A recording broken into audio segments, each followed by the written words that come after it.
I'm not a dog person. Now, that hasn't always been the case, though. As a matter of fact, I used to love them. I grew up telling everyone that I'd be a veterinarian one day. Had that been the case, I'd like to think I wouldn't be in the position I'm in now. I'm a nervous wreck. As long as I can remember, I've suffered from constant paranoia. If you asked my parents, they'd tell you an entirely different story. According to them, I was calm, cool, and collected as a child. They said it wasn't until I was around 12 when the way I carried myself drastically changed. I don't remember much from back then. However, there was a particular scene from my childhood that I'll never be able to push out of my mind. Someone that shadowed me for the rest of my life. January 1st, 1999. Remember how I said I wasn't a dog person? Well, there's a reason for that. See, as I said, I told my parents that I wanted to be a veterinarian. They supported me. They wanted me to be successful. I take for granted how much they cared for me. They bought me books on animal anatomy. They took me to zoos. They brought me various VHS documentaries on animals. They tried their best to raise me into the adult that I wanted to be. The adult that my parents could be proud of. My birthday was in November. I was turning 12. My previous attempts of asking my parents for a pet had always ended in an uneventful manner. They would always say that I wasn't old enough, that I wasn't prepared for the responsibility of looking after a living, breathing animal. I just had to prove them wrong. And this year, I was fucking 12. I'd been reading up on all those animal books, and this year I knew I was ready. Once again, I told my parents that I wanted an animal this year. Their reaction was different this time. My father gave me a single maybe. You know that? I knew what I'd be getting for my birthday. It was no surprise that I woke up the day of my birthday to a small puppy licking my face. I was thrilled. There my parents were standing at my bedroom door smiling warmly. They wished me a happy birthday. Gave me a speech about how I needed to treat the dog the way I would any other living being. They provided me with dog food bowls and a leash. In that moment, I was the happiest I had ever been in my life. The dog was my best friend. The time I spent with the dog was great. I was an only child, homeschooled. I was never really able to have interactions with people my age, not that I'd have a problem with doing so. My dog, who I'd named Theo, had steadily grown a bond with me over the course of a month. We bonded the way any other kid would over his dog.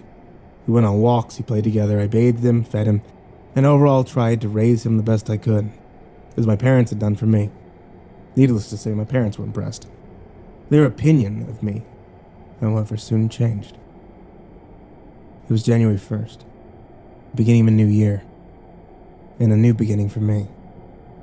I woke up at around 10 a.m., a late start for me. I never actually made it to midnight on New Year's before. I felt like absolute shit. I was greeted in the kitchen by my mother, who had provided a delicious breakfast. My mother's cooking was the stuff of legend. As I sat at the dinner table to eat my breakfast, Theo greeted me from under the table and sat down at my feet. I slipped him a piece of bacon. He was delighted. My breakfast was cut short. One of my chores was to get the mail every day, and as soon as I heard the familiar sound of the mail truck, I shot up from my chair. One of my animal documentaries taught me about Ivan Pavlov and his dogs. Funny how I didn't know I was being conditioned to react a certain way to the sound of that truck. I was still tired from last night. I fumbled towards the front door. I wasn't paying much attention, and as soon as I opened the door, Theo took off as fast as he could. Couldn't process what just happened. He had never done that before. I collected my thoughts and decided to go after him. I grabbed my jacket from the coat rack and ran outside. As soon as I stepped foot on my porch, I froze. Theo hadn't gotten far. He hadn't even left the front yard. The yard's exit was blocked by a man. That was the first time I saw him. The man looked straight at me. He didn't blink. I didn't know what to do or how to feel. At first I was grateful. He was the only thing standing between Theo and the rest of the world. He said nothing. Theo was looking up at him. He wagged his tail, he panted. It was as if the man didn't notice the dog was there, he just kept staring. I wanted to say something, I wanted to thank him. The way he looked at me was as if he was expecting me to say something, and I couldn't bring myself to. Without averting his gaze, he kneeled down and picked up Theo by the scruff of his neck. Theo whined. I wanted to tell him to put my dog down, but again, I couldn't. Simply couldn't think of appropriate words. My mind was all in jumbles. I couldn't move. I couldn't think straight. All I could do was watch. A man reached into his pocket. He pulled out a knife, and he cut the dog's throat in one quick motion. Blood spilled onto the snow-covered ground. He held the dog in the air for a few seconds, letting Theo's blood form a puddle underneath him. The man then simply let go. Theo fell with a light crunch into the reddened snow. Again, the man's gaze didn't leave me. He dropped the knife to the ground and merely walked away. It wasn't until he was completely out of sight when I could move again. I made my way over to Theo, grappling the corpse, and stood over him. I wanted to cry, but I couldn't shed a single tear. My mother emerged from the house, surely wondering why getting the mail was taking so long, and I didn't blame her for screaming. She saw me standing over the mangled corpse of Theo, knife on the ground. It didn't take a genius to put two and two together. The scene described itself.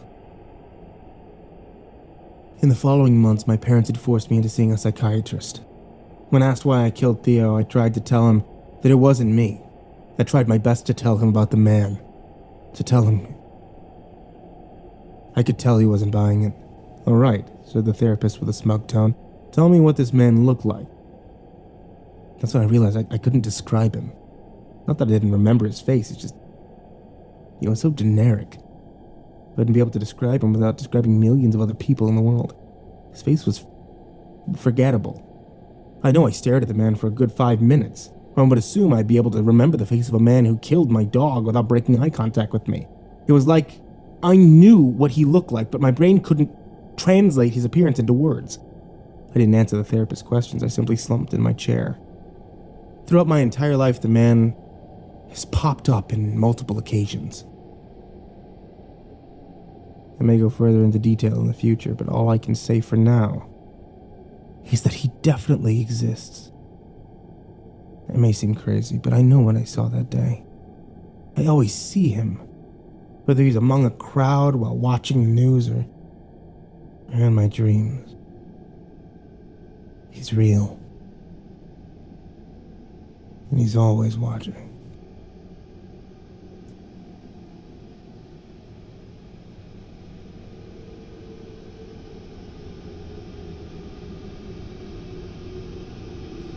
A huge thanks to these patrons and all of the patrons who are in the special thanks down below in the description.